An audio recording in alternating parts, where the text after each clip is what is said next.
সম্মানীয় অতিথি, মুসল্লিগণ, সবাই চলে আসুন। প্রাকৃতিক দুর্যোগের জন্য আমাদের মাদ্রাসার ভিতরে রিয়াজুল্লাহ মসজিদের ভিতরে এই অনুষ্ঠান হচ্ছে।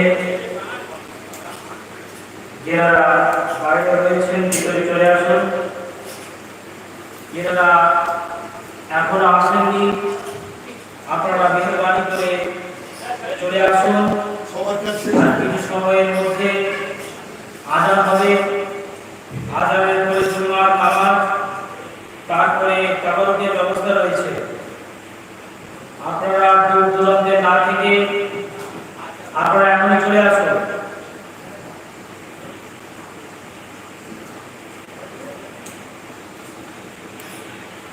আজকের সভা ইমানি ওয়েলফেয়ার ট্রাস্টের দাতা এই সভায়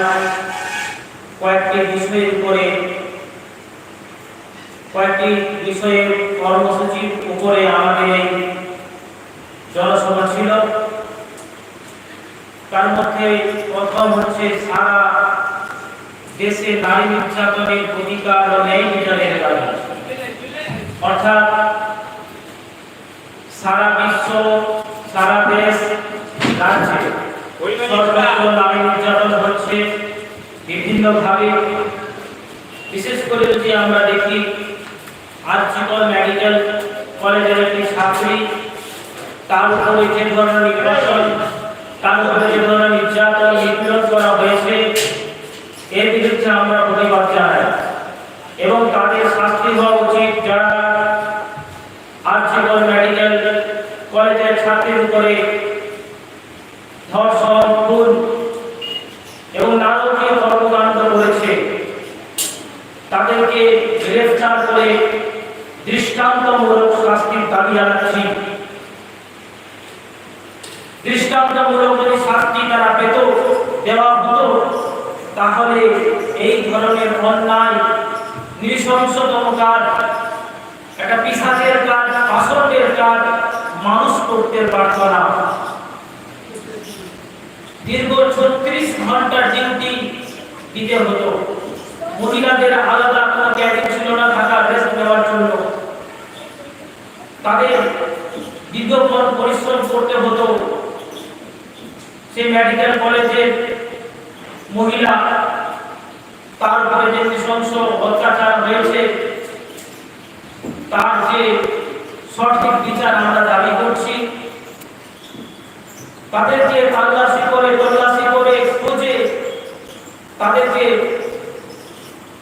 আইনের আওতায় নিয়ে এসে উচিত শিক্ষা দেওয়া হোক, দৃষ্টান্তমূলক শাস্তি দেওয়া হোক, যাতে করে এমন শাস্তি দেওয়া হোক যাতে করে এইভাবে করে কোনো নারীকে তারা ধর্ষণ, খুন করতে না পারে। শুধু তাই নয়, আপনারা জানেন হাথরস, উন্নাও, গুজরাটের বিলকিস বানু, মণিপুর, উত্তরাখণ্ড, কাঠুয়ার সহ উত্তরপ্রদেশ, দিল্লি, মুম্বাই, গুজরাট, তৎসঙ্গে পশ্চিমবাংলা রয়েছে। নারী নির্যাতনের ক্ষেত্রে এরাও এই সমস্ত রাজ্য মধ্যে আমরা দেখতে পাচ্ছি এইসব জায়গায় নারী নির্যাতন হচ্ছে। সর্বোপরি গোটা দেশব্যাপী, ভারতবর্ষব্যাপী নারীর উপরে জুলুম নির্যাতন হচ্ছে, তার কিন্তু শাস্তি ঠিক মতন হচ্ছে না, ন্যায় বিচারও তারা পাচ্ছে না। বিচারের বাণী নীরবে নিভৃতে কাঁদে, সঠিক বিচার হচ্ছে না। আইনের আওতায় থাকার পরেও, সমস্ত কিছু জানা সত্ত্বেও সঠিক বিচার তারা পাচ্ছে না। যে ফাঁসি কাটিয়ে ঝুলানোর মতন কাজ তারা করেছে, কিন্তু সেটা সেই রকম শাস্তি দিচ্ছে না। তার চাইতে যদি কোনো কঠিন শাস্তি থাকে, সেরকম শাস্তি দেওয়া উচিত। ওই সমস্ত পাষণ্ডদের ইমানি ওয়েলফেয়ার ট্রাস্ট দাবি জানাচ্ছে